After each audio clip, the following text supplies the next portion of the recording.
I'm Carrie Marsh, Director of the Clarke, and I'm honored to introduce this evening's speaker, Dr. Will Anderson.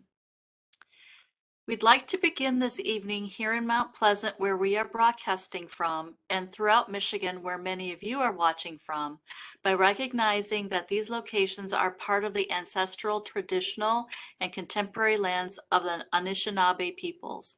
In Mount Pleasant, we specifically recognize this as the land of the Saginaw Chippewa Indian tribe. For those joining us today from other locations, we urge you to take the necessary time and learn about the land where you currently find yourself and the Indigenous peoples who have lived and continue to live on the lands. To recognize the land is an expression of gratitude and appreciation to those whose territory you reside on, and a way of honoring the Indigenous peoples who have been living and working on the land from time immemorial. It's important to understand the long-standing history that has brought us to reside on the land and to seek to understand our place within that history. Before moving on to our main event, I have a couple of housekeeping items. First, all your microphones have been muted and your cameras turned off. If you'd like to ask a question, type your question into the chat at any time, and will answer them at the end of the program. You can find the chat box in the lower right corner of the screen. Second, this event is being recorded so it can be viewed later through Central Michigan University's video streaming platform. When the recording is available, we'll make an announcement through the Clarke's Facebook and Twitter feeds and on our blog. Finally, I'd like to invite you all to visit the Clarke sometime this year to view our current exhibition, Abundant Waters, Our Relationship with Michigan's Most Precious Resource. The exhibition brings together historical and contemporary books, documents, photographs, postcards, and much more to explore the many ways that our lives here in Michigan are shaped by the vast amounts of fresh water surrounding us. So now let me introduce tonight's speaker. Dr. Will Anderson came to Central Michigan University in 2002 to help facilitate CMU's rapidly expanding integrated public relations program. Prior to joining Central's faculty, he taught media writing and television performance at Northern Illinois University. He has also worked as a copywriter and as a television listings coordinator for the promotions department of Wisconsin Public Television. During his time at CMU, Will has created dozens of audio dramas about a variety of topics, from The Son of West Branch, America's Great Humanitarian, an oral memoir about former President Herbert Hoover, to The Holiday Spirit, an audio drama that can be found as part of the Radio Theater Project. This evening, he's speaking to us about his most recent creation, School Spirits, a series of short radio plays that feature members of the CMU community playing the parts and, and using Central Michigan University campus landmarks at different moments in history as their settings. School Spirits was recognized as the best of competition in the Broadcast Education Awards Festival of Media Arts. A few months ago, Will generously donated his archive of School Spirits to the Clarke, comprising digital recordings and scripts, and the collection will be available for research very soon. Welcome, Will, and thank you for speaking to us this evening. Please take it away. Thank you so much, Carrie.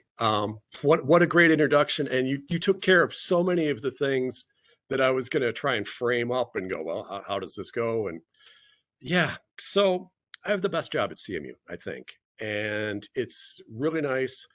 I get to teach students. I get to teach students writing. I get to teach students communication, but I also get the ability to work and tell stories. And I tried many different ways of telling stories, short stories, worked some television stuff. But the way I truly, truly love communicating is using audio dramas. And I've gotten pretty good at telling stories for entertainment. And I kept saying, well, what can I do to expand beyond that? And so I used audio dramas to teach history, and I used it to create an educational series of Aesop's fables. But my research is like, well, okay, what else can you do with audio drama, and what new ways can you make it available for people? And I think it was about in 2016 or so, Pokemon Go hit. And I saw people going around scanning things. And I said, you know, I wonder if there's some way that I could, kind of incorporate audio drama in with that. And so I started using QR codes and figuring that I could distribute audio drama with QR codes to people's phones. And the neat part about that is then you can bypass having them to be on radio stations. You can bypass people having to type them into a web address. And I said, okay, well, with this new technology, what can I do? And I said, I think what I could really help with is using this as some way to help promote CMU. I've been on campus for 20 years. I've seen so many campus tours walking through and visitors coming through, and they'll go through Moore Hall, my building, they'll stop by the TV station and they'll point out things and groups will walk through. And I said, I wonder if there's a way I could use audio drama to help with recruitment and branding and teaching about all the great history and traditions we have at CMU. And so that's where I came up with the School Spirits project. And what School Spirits in a nutshell is it's 5 audio dramas that are set in 5 landmark campus buildings. And if you imagine, if you've seen the tours, if you went on a CMU tour, um, they start out at Warner Hall and you stand outside the admissions building. And so I had my friend, artist Al Wildy, who was a professor here, he had some images that he'd taken of the buildings. And I took and I encoded his visuals with QR codes. And I said, okay. And then I said, all right, I'm going to try and write some audio dramas that will tell about this great campus. And so I had a sabbatical and I spent lots of time in the Clarke Library researching things about the campus. Spent a lot of time reading old CM Lifes and CM Normal School paper as it was. And I did interviews, I did tours, and I constructed 5 vignettes about the 5 campus buildings. And in my mind, I said, well, okay, imagine if you're coming for a campus tour. And that's a scary thing if you think about it. It's a new place. And how could I make this place more exciting and give families something to talk about and something to share and something unique to brand CMU? And so the first vignette that I have is placed in Warner Hall, and it's right outside the admissions building. And I mean the admissions office. Then there's one that the tours lead down to the music building, and in the music building, we have a vignette that talks about students creating music. And in Moore Hall, we have one that talks about the student-teacher relationship. We have one in biosciences that talks about women in STEM. And you can see that these little images are set up so people can scan them as they go through and learn things. And then the final one is at the SAC where they finish off the tour. And so once I got these vignettes written, I tried to base them, going, how can I frame them? I tried to base them in what was CMU like during the year that the respective building was built.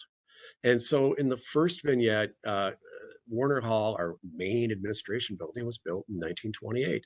And what were people talking about in Mount Pleasant in 1928? And so I got that vignette done and I shopped around the script and I had so much collaboration. So many people helped me with it. Um, uh, President Davies was kind enough to volunteer his talent. I have some of my professor friends volunteered their talent in this one. We have Jeff Weinstock and Ted Clayton. We have my friend Steve Kuhn playing E.C. Warner. And basically, so if you can, imagine if you will, I found this in a newspaper story, that there was an open house for this new building, which at the time was called the administrative building. And people are coming and touring it. And the nice part about this, the way it's set up, the vignette itself is set up right outside the admissions office, and it has a view over into the general counsel office. And in there, there's a fireproof safe. The old administrative building burned down in 1925. And then what I did is I grounded this in, and I had the people in the vignette talking about, oh, look at that fireproof safe in the registrar's office, which it was at the time, which helps people when they're sitting there watching this, learning about the history of this building. They look over and they say, well, there's that safe. By golly, this is grounded in reality. And then there's another part where a tour guide, much like the tour they're going to go on, is walking them through. It's like, look at that fine molding up there. And if the people were to look up, they'd go, oh my gosh, there is molding there. And look at the auditorium. And so what this does is this immersively gets the people listening through their phone after they've scanned it. It gets them going, well, this probably is what things were like. And it will give parents, families, grandparents something to talk about. And so the main theme of this vignette, which starts out with the CMU alma mater and then an introduction by President Davies, it tells about the history, the legacy, the pedigree of Central Michigan University for these people who are just coming here. And it gives an additional sort of way that people will go, wow, this is really a great place to be. So this is about 6 minutes, and Brian Whitledge has been kind enough to set it up for me. If you were watching it just on your phone, you just get the audio, but he's been nice enough to put a couple visuals in, like showing where the fireproof safe is and showing what the visuals look like. And also the script is there, so you can follow along and kind of see how the whole thing works. I hope you enjoy it. Thank you very much.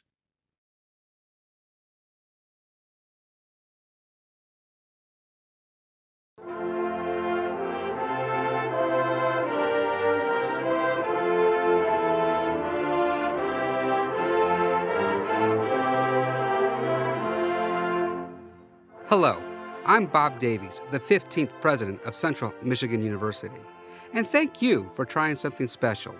The purpose of this project is to immerse you in the sounds and speech of the past. As you walk through campus, you will find displays similar to this one located in 4 other landmark campus buildings. Each of these 5 short audio story vignettes transports you to the time that the building was built. It is the hope that you will get both enjoyment and learn something about our very special campus. And perhaps, as you look around these story buildings, you'll see things in a different way. The year is 1928.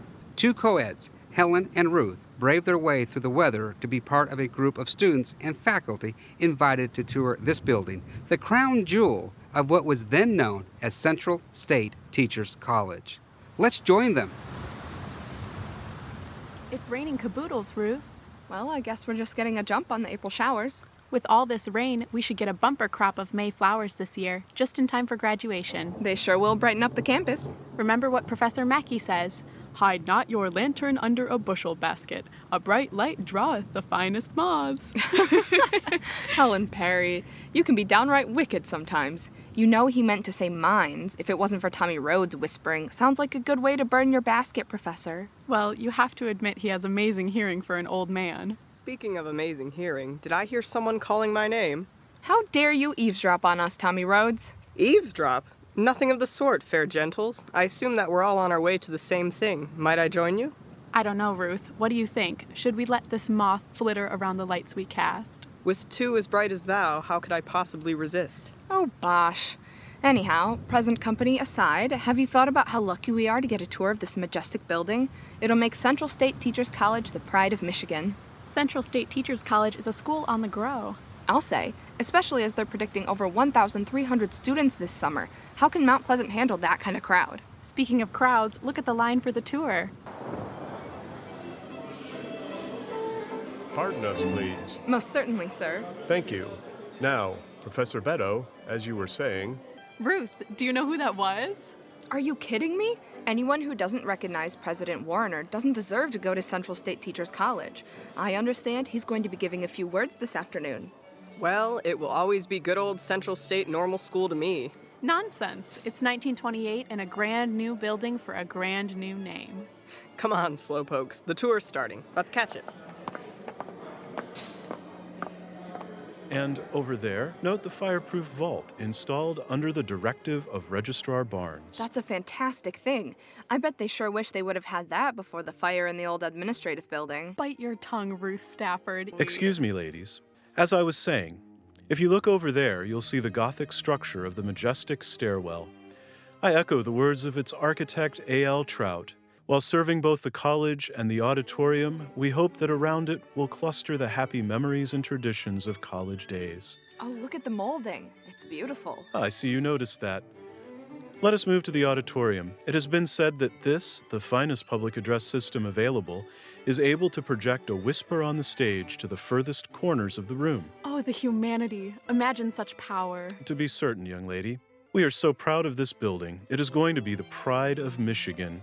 And now, to our right, we will be passing our final point of interest, the President's office. It's so modest. I'll say. Indeed it is for a man of such influence, just a desk and a chair. Tell them what it says on the back of the chair. Oh, will your self-promotion never cease, Professor Reed? What does it say? Yes, please tell us. Oh, all right.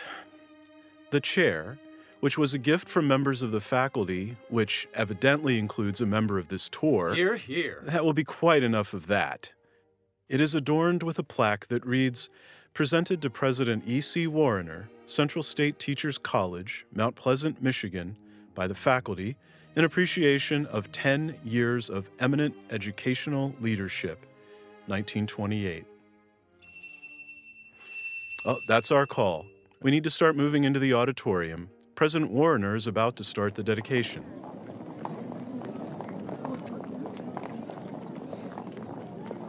This is the happiest moment in Central's history. Sadly, these are the only known recorded words of President Warner's dedication speech. It is known that he touched on plans for campus developments over the next 10 years, a goal that was reached despite the onset of the Great Depression. However, at the start of the upcoming summer session, he charged the assembled students with the following directive, saved for posterity, that still holds true today. Unless you feel you are growing and expanding in a mental and spiritual way, you are not getting out of the experience what you came here to get. First, it would be best that you give your time to classwork. Then, control your activities outside so as to get the most out of them. E.C. Warner served as Central Michigan's fourth president until 1941. This building, named in his honor in 1938, stands today as the image of the university, as well as his legacy as a tireless promoter of and believer in the power of education.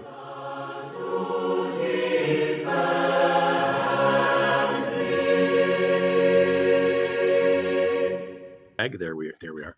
I've gotten a couple texts from people saying that they're having problems getting the signal coming through, the mediation coming through. We should get that corrected. I'm sorry about that. This will be captured and put on YouTube, so people will be able to see it later, and hopefully the situation will stabilize for itself.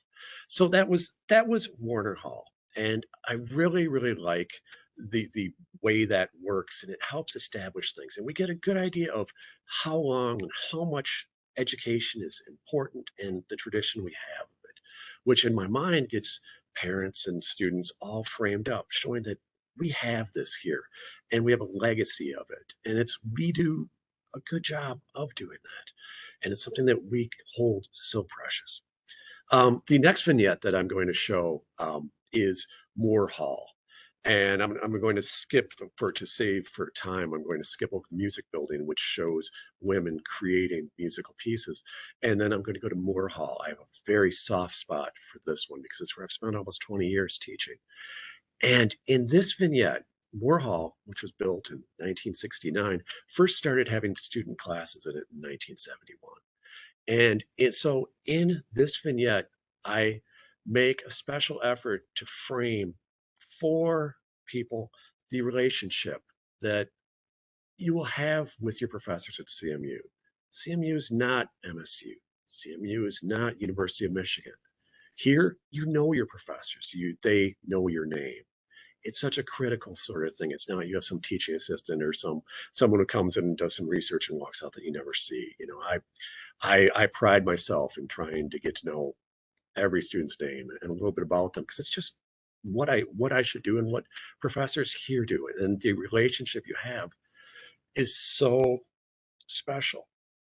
Now, that being said, in this vignette, what I have, it's a student, a freshman, and a professor played by WCMU radio personality David Nicholas. And the student is played by a former student of mine, Jace Armstrong, who is an award-winning audio dramatist.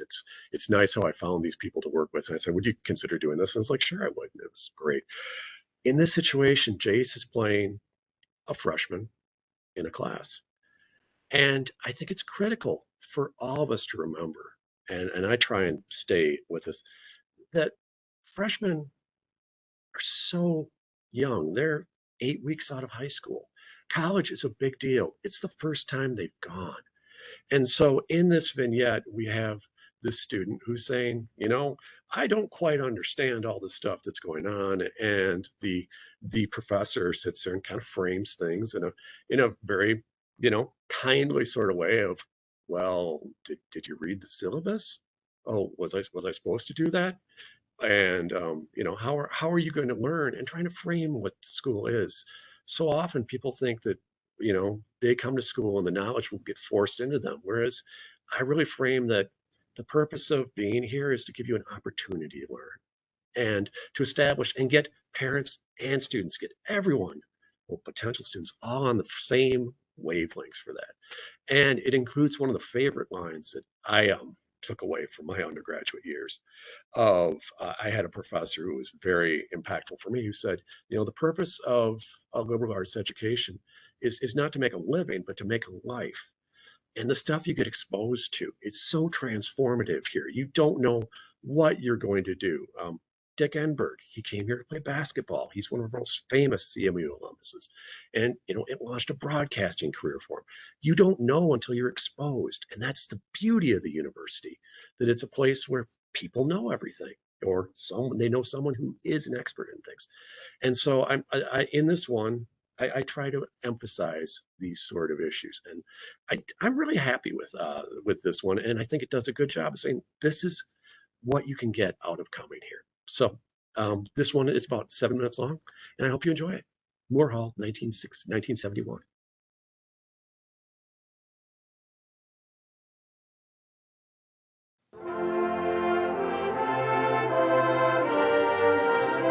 Welcome to Moore Hall, home for the arts and sciences. Let's travel back in time. The year is 1971. Students are sitting in a classroom of the newly completed building, watching a rebroadcast of the historic Apollo moon landing. I'm going to step off the limb now. That's one small step for man, one giant leap for mankind. Well, class, and on that day, just 2 years ago, history was made. Just to think that a mere 66 years before, we had just taken our first motorized flight, and then to the moon. And thanks to the wonders of television, the whole world was able to see it. It's a nice day. Tell you what, let's pick this up on Wednesday with a discussion of what we have seen viewed through the lens of Aristotle's Poetics. And remember this, always try to learn at least one new thing in every class. Because if you do, one new thing in each class times meeting for the class 3 times a week over 16 weeks times 5 classes, well, that gives you 240 new things you'll know by the end of the semester. Professor, do you have a minute? Yes? Johnny, right? What may I do for you? I had some questions about what you said during class. Well, I have a few minutes before my next class starts. Have a seat. Let's talk. Thank you. I was thinking about what you said about goals of college, making a living versus making a life.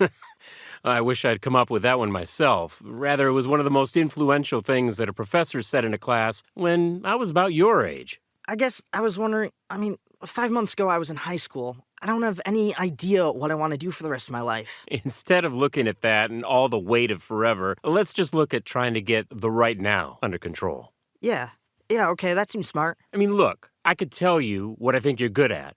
I thought you did a nice job with last week's essay on the power of television. I could say, hey, kid, you should study television. Study TV? Come on. Hey, don't laugh. Look at what the class shared as we all watched Neil Armstrong walk on the moon. Television is poised to be the most persuasive medium ever. That's why we hired that guy from Detroit, just to come teach about the subject. Wow, just about TV? That's amazing. Well, that's what the university is. It's an amazing place to learn about all sorts of things, whatever you're interested in. And I'll bet dollars to donuts there's someone on the campus who's an expert in it, or can direct you to someone who is. That just makes it harder to choose what to do. Let's look at it another way. What do you read? Huh? If you go into a bookstore, what kind of magazines do you grab? Well, I like nature. So something like National Geographic magazine? Yeah, I think that one's really groovy. Great. So what can we make from this? I'd say you might like to travel. Yeah, I'd love to see the country. Okay. What type of job lets you travel? Traveling salesman? Bus driver? Yeah, but are those college jobs? It all gets back to the idea of making a life rather than a living. What do you think of when you say college job? Something in an office? Something in a city? Where would you like to end up? My mom and dad always said they want me to work with my brain instead of my back. Well, give it some thought. And when you come up with an answer, ask yourself, what do you need to get that job? What kind of classes do you need for that? But why do I need to take so many other classes? Stuff that doesn't have anything to do with getting that kind of job. The purpose of college is to stretch your mind and expose you to things. You never know where stuff like that is going to come in handy. But it's not the same as in here. You make learning fun. Math isn't. Really? How come? Well, it's hard, I guess. Well, what did you learn about in your math class today? I don't know. There was some sort of formula? What was scheduled on the syllabus? I don't know. I'll have to check my backpack. Here it is. September 8th. Topic, binomials. Sure, I remember those. FOIL, right? Yeah, why do they keep talking about FOIL? It's an acronym, using letters to mean something. Well, here it means first, outer, inner, last, telling you how to solve an equation. You see, if you can use this to solve for this and get this. Does that look familiar? Yeah, but why do you know that? You don't teach math. It's part of being an educated person. Sure, I might not ever use that formula or have anyone ask me about George Eliot. She was a woman, by the way. But it's all things that getting a well-rounded education has left me with. But I digress. Let's get back to your math syllabus. Does it say anything else for September 8th? Please review Chapter 3, Solving Binomials in your text. And did you read that before class? No. So if you don't put time into reading, how do you think you're going to learn? Well, that's the teacher's job. Is it? Sure it is. Me and my family are paying almost $500 a year for classes, and that's not even including books or the dorm. Well, first and foremost, you'd want to say my family and I are paying almost $500 a year for classes. But moreover, that's a false equivalency. College isn't like a resort where you pay to be here. You're paying to get the opportunity to learn. But that's it. The opportunity. You need to put in the work, and you need to care. I do care. Really. I hope so. Well, I should be going for my next class. Remember, tomorrow's another day.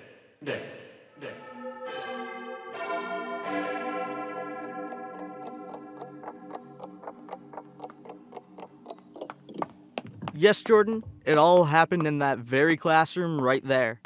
I remember like it was yesterday. Wow, Grandpa, he sure bawled you out. Not any more than I deserve. You see, that was one of the most important lessons I've ever learned. Nothing comes for free, and anything that's worth knowing takes effort. I think you are very smart, Grandpa. Maybe, Jordan, but there's one thing I've learned is that there's always a lot more to know.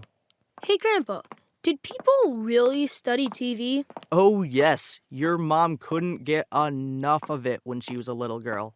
I remember that time Fonzie jumped his motorcycle. Wasn't Fonzie? Oh, he was the coolest guy on TV.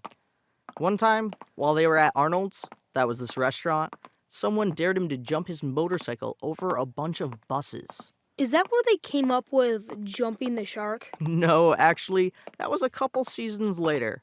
Anywho, there was this girl named Pinky Tuscadero, and Pinky told him very much for that.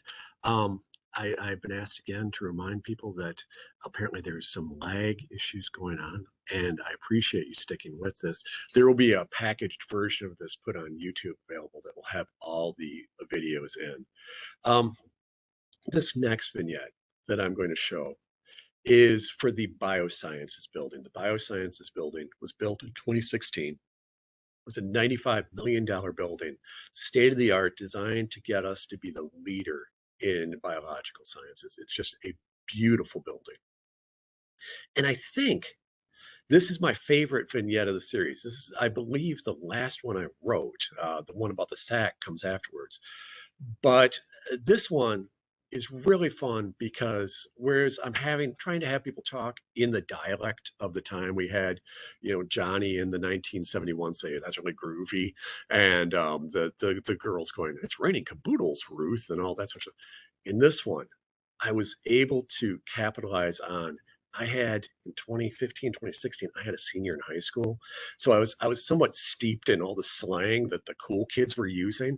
And so I was able to kind of incorporate it. How were people talking in 2016? So I just kind of thought back, it's like, well, what was my kid saying? So I was able to work in such great stuff as bless up, fam. And I'm low key doing this. And it just makes me giggle every time I hear it.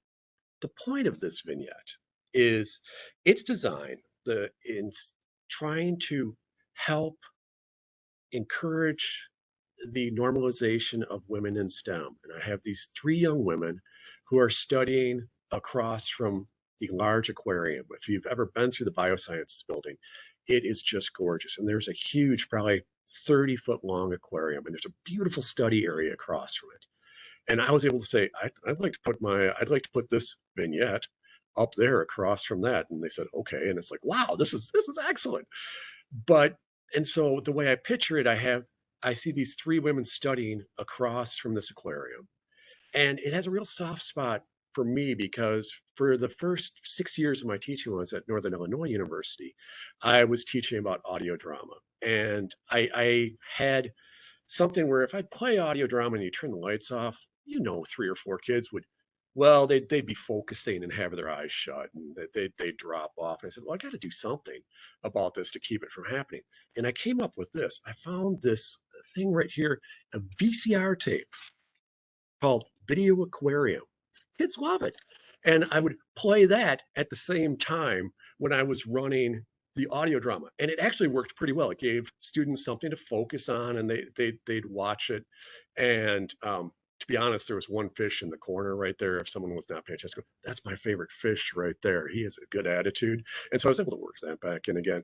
So the fact that I was able to work this aquarium in, it's kind of neat because when people tune it in and they're listening to it, they'll hear these bubbling sounds. Of course, they'll think, well, it's a science building. It must be like Bunsen burners, something like that. But it's these three students who are studying about biology, and they start talking about things.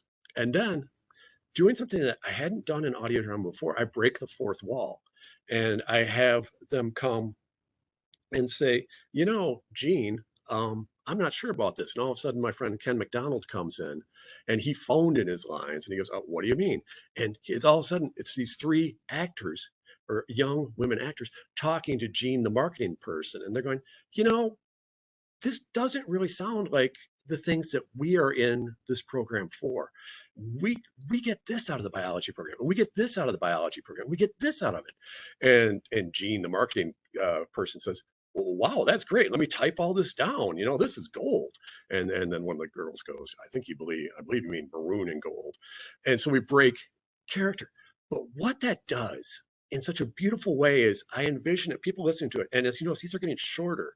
Well, you don't notice, but they are. This one's about 3 minutes or so. And in my mind, what this does is when you're going through on a tour, the best parts of any campus tour are where someone asks the tour guide a question and he or she gives their personal feelings about it, right? Deviating from their speech. It's like, well, what do you like here? I really like this. I think this is wonderful. I have this experience. And it creates such a bond. And that is the goal I have for this piece right here of sitting there and having these students break character, but still reinforce the same points that are in this ostensible marketing piece. And I think it's highly effective. So I hope you enjoy it. And the slang just makes me giggle. I should have mentioned earlier, the narrator I have who came in with the second piece with the Moore Hall. I don't have President Davies on until the end, and he comes back, is Steve Smith, the voice of CMU, a man who historically has always been doing things for WCMU and, being the main voice we have. And the fact that I got him involved to be the narrator for this gives such credibility to this piece. All right, so 2017, the Biosciences Building. I hope you enjoy it. Thank you.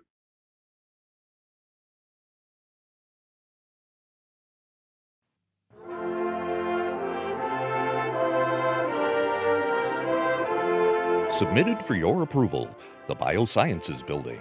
Completed in 2016, this $95 million facility was designed specifically to help Central Michigan University become the state leader in biological research. Here we come upon two students, Emily and Jessica. The year is 2017. Let's take a listen, shall we? However, let me warn you, English has changed much from those days. I like the yellow one. Huh? Sorry, fam. I thought you were looking at the fish. Oh no, I was just thinking. Now what were you saying? I like the yellow one down in the corner. I call him Malcolm. He has a good attitude. Well, for a fish. Yeah, I can see what you mean. You know, you must spend a lot of time around here to get to know a fish like that. Well, you've got to if you want to get a CMU bioscience degree. Bless up, fam, bless up. But yeah, we do spend a lot of time in here. Sure, but it's the best place to spend time. I low-key wake up every day saying, man, I can't believe how lucky I am to study invertebrates with Wait a second, scrub. You're studying invertebrates? Get good. Everybody knows animals with backbones are where it's at. Hey, chicas, what's shaking, bacon? We were just... Wait, what's shaking, bacon? Sure, that's what we always used to say back in Novi. Yeah, back in 3rd grade. There you go, being a mean girl again. So, Sam, did you get your field report done? Wait a minute, Jean, can I ask about this? What do you mean, Emily? This just doesn't sound right. It may be how you think we taught in 2017, but it's not the reason we became majors. What do you mean? We did all sorts of research and focus groups. That's great and all, but it's not why I signed the major. Yeah, me neither. You don't need to say any of that. Everybody knows that this is a great program. You bet. I knew about it long before I came here. I got the opportunity to be involved with the Central Michigan University Great Lakes Research Experiences for Undergraduates program. Where else would I get a chance to help do research on the world's most important natural resource? And I've gotten to work one-on-one with my biology professor on cutting-edge research on helping to bring the black-footed ferret back from the edge of extinction. And most of all, CMU is the best place around for balancing the power of theoretical knowledge and exposing us to opportunities that will give us the practical skills to succeed. Practical skills to succeed? Geez, ladies, this stuff is gold. I believe you mean maroon and gold. In all seriousness, the opportunities within Central Michigan University's Biosciences program are second to none. To get answers to your questions and learn more about how you can benefit from the program's projects and resources within the CMU Department of Biology, come visit us at Biosciences 2100 or call us at 989-774-3227. If you've got questions... And I just really like how that whole one works. I think it does a very nice job of selling the joy that so many of our students have here. And I don't think it's an illusion. I see it every day of people who are just happy to be at CMU. Well, the final piece that I have here, having gone on our tour and wended through, we've gone through, learned about the history of CMU and Warner, learned about creating things in the music building, learned about the teacher-student relationship that they will develop and how they will, take in new things in more. The very, very cool opportunities that CMU presents in all its programs. We now, in the Bioscience Building, now we move on to the final stop of the tour, the Student Activity Center, or the SAC. And for the SAC vignette, this is actually really quite neat. What I did, instead of placing it in the time the SAC was built, which is 1991, I went and said, okay, I'm going to try and use it and put it in the present day, but have it be people who were alums talking about it, who had been here back in 1991. And in my mind, what I see is people walking through, and these alums are coming back for the graduation of their kid. And as you know, if you've been to a CMU graduation, it's such a big event that they hold at the SAC, and it's just a day of joy and happiness. And in my mind, I have these parents and these students going, you know what?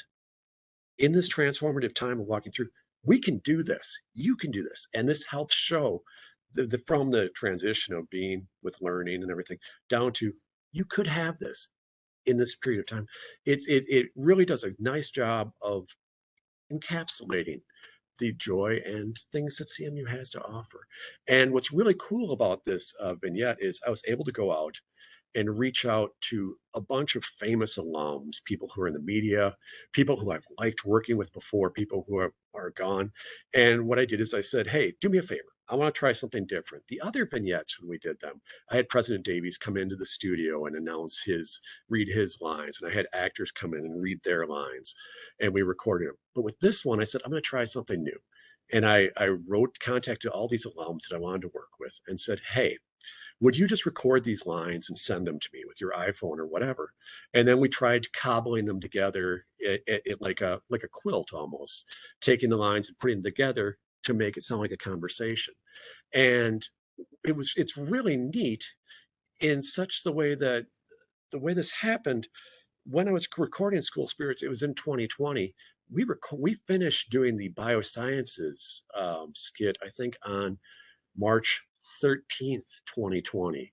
By March 15th, 2020, or maybe we finished on the 11th, and on March 13th, the whole nation shut down, went into lockdown. And so we were just, by the greatest of luck, we had all the lines recorded, and then people were sending in their lines. And so my editor, Lucas Nunn, was able to put these together and make this vignette work. And it is such a cool oral soundscape, AURAL. It's like you're walking through the SAC, and I want you to picture coming up and, coming upon people talking as they're going to graduation, going, over here, come here. And, you're just walking, trying to find your spot. And then at the end, we have President Davies come up, first talking in his presidential role in the commencement event, and then doing a direct address to the listener. I think it's a very highly effective thing. And then during that time, we also have the alma mater playing again.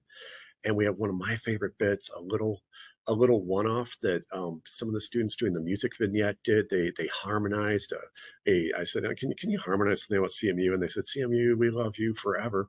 And it's just like amazing. And it just sums up the talent and just incredible people that are around here that I got to work with. So for our last vignette, this is the Student Activity Center. The building was built in 1991, and this is framed right now in the present. Thank you very much.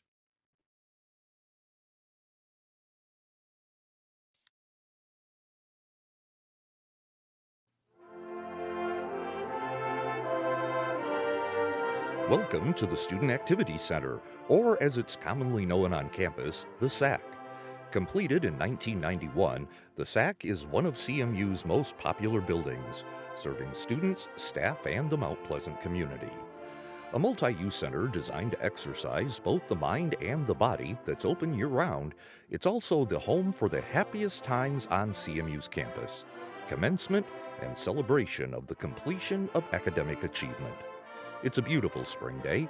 Let us join in on this, the most joyous of CMU traditions. Excuse me, Julie, over here, Julie. Oh, there you are, Scott. Can you believe this crowd? So many proud parents. Kind of like, hey, are you okay? Yeah, just so many memories. Remember when the bowling alley had just opened? And Brad threw that turkey to seal the game right before Thanksgiving break? You bet I do. Boy, we sure had a lot of good times here, didn't we? Not just us. Seems like it was the place to be back in '91. Well, there was a lot going on. Remember when Scooter said, after a hard day hitting the books, it's time to hit the sack? CMU might build up my brain, but now I gotta work on these guns. Not as much as I remember everyone else saying it for the rest of the year. He really missed his calling not going into advertising. Yeah, but he is a pretty good lawyer. Come on, Carl. We don't want to miss it. Settle down, Emma. We'll get there in plenty of time. Excuse me. Graduate coming through. Hi, everybody. There you are, Bobby. You had us worried half to death. Oh, come on, Mom. They couldn't start without me. Bobby Harris, there's nothing funny about that. Your mother's right, young man. I think you better... I just can't do it, Julie. I'm so proud of you, son. Thanks, Dad. Hey, Bobby, come on, we gotta get in line. Yeah, sure. I'll be right there. But I just want to say, I love you guys so much. We know, buddy. We're so proud of you. But you better listen to your friend there. We didn't drive all this way to watch you miss this. Okay, I'll see you later. Hey, guys, wait for me. Julie, that's a good kid you raised there. We raised you, big goof. Now we better get going, too. Excuse us, please. Can you see him, Emma? There he is. Mason, over here, honey. How do you pick him out? There's hundreds of them. A mom just knows. Yeah, I guess she does. I'll better get in to sit down.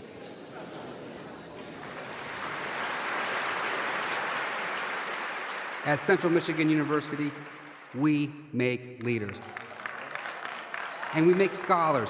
We make relationships. May your road always bring you back here. And fire up, now and forever.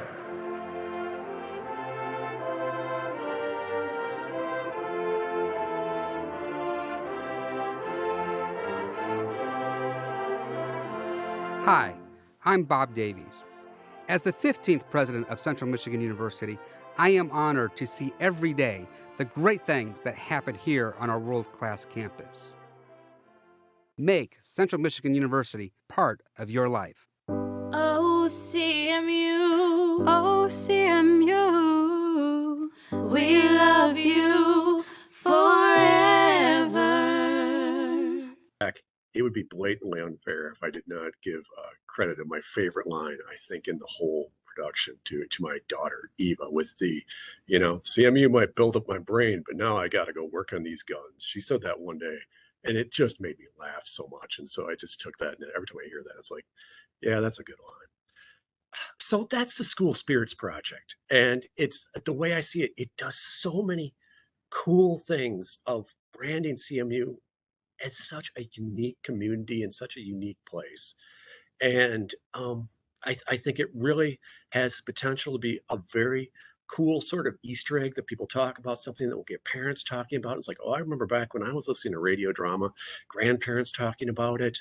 And it's like, did you hear this? And people talking about it. And I guess my whole thing, teaching promotions for 20 years, I'm very much into low-key promotions. If you notice these things on campus, there's nothing by them saying, hey, big thing or anything. It's just a little image with a little tiny QR code saying scan for audio. And so then when people do, it's like, wow, that's kind of neat. And it spreads word and has credibility. So I think it's a very fascinating project. And I will be forever grateful to CMU for letting me explore and giving me the opportunity and the permission to do this project. So I guess that's about it.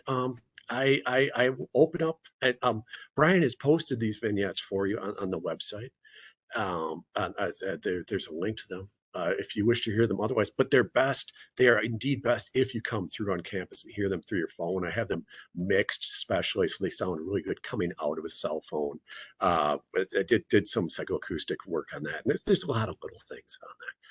But I really, really appreciate you coming through and letting me talk about a project that I'm so very proud of and so grateful that I was able to do. Thank you very much. Thank you, Will. That was really fantastic. It's obvious that you take a lot of pride in it. I greatly enjoyed it. And for me, storytelling is one of the best ways to teach history. You just tell stories, right? And I think you've done that really beautifully. So congratulations. That's amazing. Thank you so much. I do have a question for you, and that is, do you have any kind of favorite radio dramas or audio dramas that you think of from the past that influence your projects or your style or your approach? And then my second part of that question is, are there any audio or radio dramas that are currently being done that you think are really excellent examples, besides your own, of course? So what an excellent question to ask. Yes, I was very heavily influenced. I'm of the last generation of audio dramas, probably because growing up in the 70s when I was, 8, 9, 10, I was able to listen to CBS Radio Mystery Theater by Hyman Brown. And that was it. I still listen to it to this day. It had a huge impact on me telling stories, and probably the fact I don't sleep very well at night because I was staying up till 10:30 at night and listening to it, which a kid probably shouldn't do. But I think CBS Radio Mystery Theater, the work of Hyman Brown, I'm very influenced by him. I love the writing of Sam Dan. Of recent, I've really got into listening to an old comedy series, Phil Harris and Alice Faye. They were with Jack Benny, and it is just so well done. It's kind of a modern day romance. Some of the couple things are the Bickersons, and you're using the stereotypes, of the honeymooners and such. And this one, the dialogue is so sharp and it's so fun. I'm just enjoying that greatly. But the nice thing about audio drama, and what's amazing, is audio drama is having a second renaissance right now. It is coming back so huge thanks to podcasting and web distribution. There are so many audio dramas out right now. And the difference, and the reason why I'm calling it audio drama instead of radio drama, is that it's distributed by a podcast over the net instead of just over the radio, although some of them can be. There are some awesome anthology shows that are out. There is a fantastic anthology show out of the University of New Mexico on Sunday nights at 6 o'clock. That would be Mountain Time. A radio theater project on University of New Mexico, KUNM. They do one. There's a fantastic anthology series out of Cincinnati, or no, out of Columbus, called the Midnight Audio Theater. And there's many. I'm trying to think of some other really good things that are out. Some of my friends that I work with have series coming out. There's a Narada Audio Theater coming out of Texas is fantastic. I'm sure, Pete Lutz, if you're watching this, I mispronounced it. I'm sorry.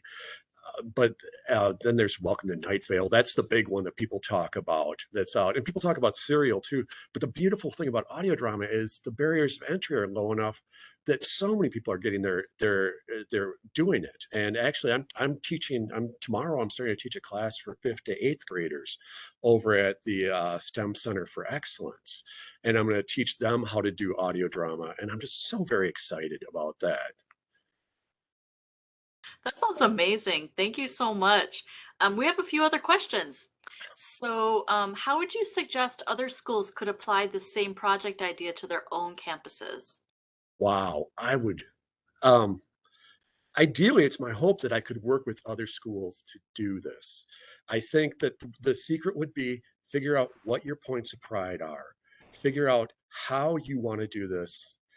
What are the things you want to focus? What makes your school very special? I know I was able to talk one of my place where I did my master's at the University of Wisconsin in Whitewater, and we talked about what makes that school special. What do they do better than anyone? Or I also hope to talk to my undergraduate institution, Loras College. What makes this school better than anything? What is it that would make your kids want to come here? And I think what you'd want to do is you'd want to figure out how to incorporate it and make it an interdisciplinary sort of thing. Get your theater department involved, get your history department involved, get your media production people involved, and then get your marketing and promotion people. And all the way say, we're working to do this. And the beautiful thing about audio drama that I found is people don't think about it until they hear about it. And it's kind of like black and white photography. Once you say, it's like, oh, I love black and white photography. I just never use it. Audio drama is the exact same thing. So I think if anyone wants to contact me, we can put my contact information in.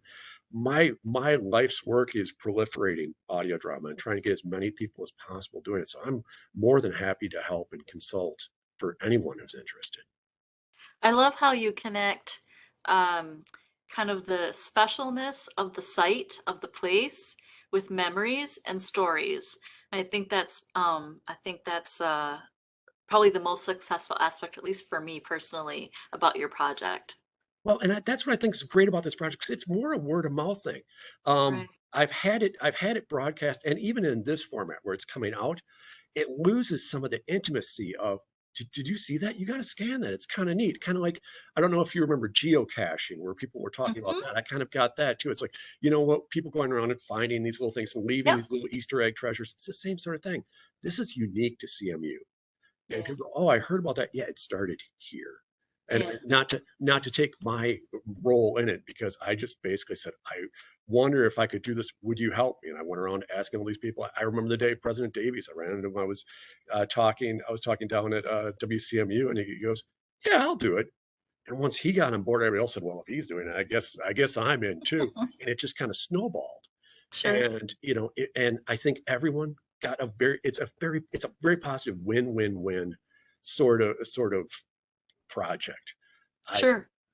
I'm glad to be in it, but I couldn't have done it without, you know, there's so many people, Mike Reuter in IT, who said, yeah, okay, we can, and, you know, we can get this on for QR coding. We can put it on the servers and all that. It's like, okay, great, because I didn't know how to do that. And so everyone said, okay, we can help. And then that's why it has such a soft spot for me, because it sums up CMU. It is, you know what, we do this. We can make this happen. It's collaboration, partnerships, and, you know, it's probably a cliche anymore, but it truly takes a village, right? And it's a win-win. Everybody comes out looking okay on this whole thing. It's just, you know, it's very positive. I don't think there's much of a downside on it. Yeah. There aren't any other questions coming in, but before we conclude, I just wanted to say thank you for the shout out to the Clarke and doing archival research in the CMU archives here. You know, the best ingredients for good research is looking at the original sources, right? Can you talk a little bit about that? You were such a help to me. You know, when I came in, it's like, I'm looking for this, and it's like, well, here's our box of EC Warner stuff. And I was going through, it's like, well, this is fascinating, this is fascinating. And then I went through and I'd pull out stuff, and I'd find stuff. Yeah, I found a whole box of stuff about my department, and I was finding dirt in there, going, oh, really? That's what they were doing in there. And this is just a treasure trove for stuff. And, you know, there's so many things. And the fact that this piece is actually going to be put in here, it's like, wow, I never thought I'd be that much of a grown-up. Well, thank you so much. I really appreciate it. It was a great talk. We do really have one more question. interesting. Oh, we do? Sorry. Yeah. Oh, here, sorry, one more question. What part of the process do you enjoy the most? Script writing, pre-production, or assembling the production and distribution? Oh my gosh. I tell my classes this, and after 25 years of writing audio drama, I and gotten to the point where I've gotten, I'm somewhat comfortable saying, I guess I'm a writer. I don't feel like a fraud anymore. During the summers, I spend the majority of my time here at this library, and my wife doesn't, you know, give me a guff about it. She knows that I'm going off to do that. And that being said, I hate writing. It's the hardest thing. It's always like, can I pull the rabbit out of the hat this time? Can I face down that page? However, and this is what I tell all my classes, I love having written. Once I get that out, I'm able to say, you know what, that wasn't horrible. I can fix it. I can make it better. I got those words out. And so I love the writing process when it's done. When I'm doing it, I'm surly. I'm not a joy to be around. But that's why I have the park library. It's always nice enough. They've been giving me a carrel or an individual study room, and I just go there and I write my 1,000 words or whatever, and then I'm done for the day, and I go home and I come back and do it again. So I do. And my summers are happiest when I'm doing that. Production, I guess I'm very good at it, but it terrifies me to go up to people and say, would you consider being in my audio drama? Because for years it's like, what? No, I'm not going to. And all of a sudden, one day somebody said yes, and all of a sudden the snowball just started going, and people now it's like, oh, I wish you'd put me in one of your audio dramas. Like, you're in, don't worry about it. Because with my process, the way it works is I hear your voice, and then I write around that. The stuff I wrote for President Davies, I was hoping he'd be involved in this, but I was able to do that. The tour guide, Ted Clayton, I basically said, I know exactly how your voice sounds, and I typed up something for him. Jeff Weinstock, same thing. It's like, you know what? I'd like you to be a cranky professor. Can you do that? I think I could type. And so that's part of my process there. And if those people had said no, then I'm going with these pieces that may or may not fit. And then I love having it done. But when you're getting all the actors together, what if they don't show up? What if somebody doesn't show up? And I'm running so lean on such a shoestring that if one person isn't there, the whole thing can just collapse. And so it kind of creates an ulcer, but it's also this incredible adrenaline rush of this actually worked. I did a piece last fall with a music bit in it, and we did a couple takes on it, and it's like, this isn't working. And then we go, let's try one more. And my musician, Eric Chico, he just nailed it. And I was sitting there going, this is exactly what I wanted right here. And I was sitting there going, yeah, like that quietly, of course. And when it happens, it's fantastic. I love it. But it's also terrifying. Totally get it. Thank you so much again for this evening. I learned a lot. It was really interesting. Are there going to be more? Or is the project complete? This project at this point, as far as I know, is complete. I am open for anything. I'm kicking around a couple other possible projects, but right now, I'm trying to figure out what to do well. I was just awarded the president's excellence in creativity and creative research prize, the big prize they give out. Oh, congratulations. It was like, wow, this is amazing. I can't believe it. And so I'm able to go, okay, I can take a second. I can take a breath. I'm not a fraud, at least this week.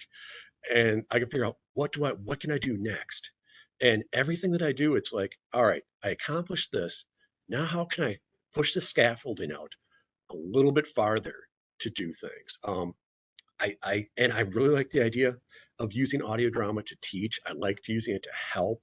Hopefully, if I can use it to help recruiting or help do those sort of things, it's like to have it do something right there. Because I know I can write funny stories that people enjoy. But I think you touched on it earlier, using stories to teach and to instruct. That's what I'm always using anecdote to try and do things. And I find it works really well to do that. And I find audio drama is so immersive and so intimate that it does that fantastically. Well, thank you again very much for this evening's talk. And there aren't any other questions coming in. So good evening, everyone. Thank you again. Really appreciate it. Thank you so much.